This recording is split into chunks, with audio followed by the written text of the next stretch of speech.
shoot, okay. Where you from, bro? I'm from North Las Vegas, man. Born and raised.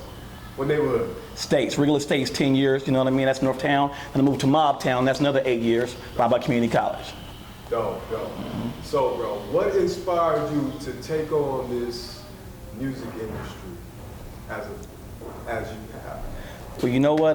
Growing up in North Las Vegas, you know, I came from the pop lock era. You know, my whole neighborhood transitioned from pop locking to pretty much gang banging, you know what I'm saying?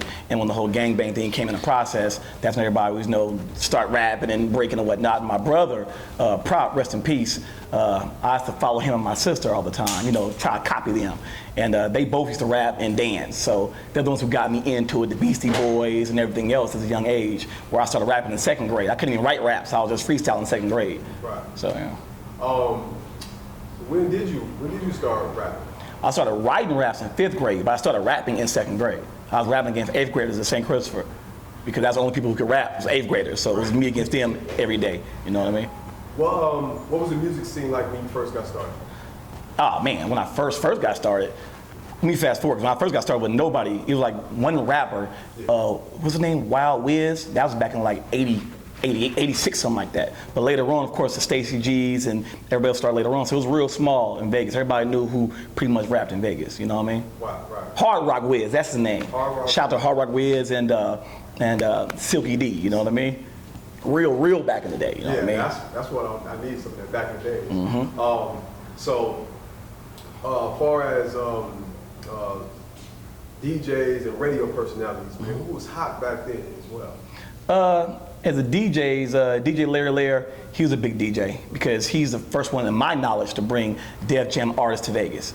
And actually have artists in Vegas who are from Def Jam to see actual, you know, locals, you know what I mean? Because for years we got like stepped over. They stepped over the locals, went to the shows. So he was pretty big. 88.1 was real instrumental in general in Las Vegas for, you know, you could say music and local entertainment, you know, to a point. Right.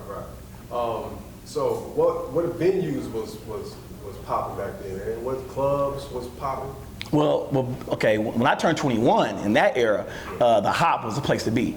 See, what people don't know about is now you go on this trip, it's all controlled by the hotels, you know what I mean? But all the clubs were off the strip. It was the Hop, it was Shay's place, you know. I've been doing clubs, I've been doing parties since 4th grade. I've been doing clubs since my senior year in high school. So I did all the 18 and over parties, me and my boy Biz, shout out to Biz. So we did all the 18 and over parties, and by all the 21 over, it was off the strip, you know.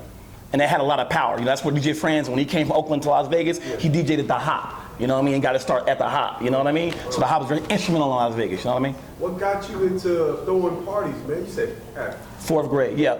My teacher at CC Cox, Classic Cox Elementary, she came to me and like I said, I've been rapping since 2nd grade. So everybody knew me as the rapper at the school because nobody rapped my age back then. I was the only rapper in elementary rapping at my school, right? So my teacher came to me and she was like.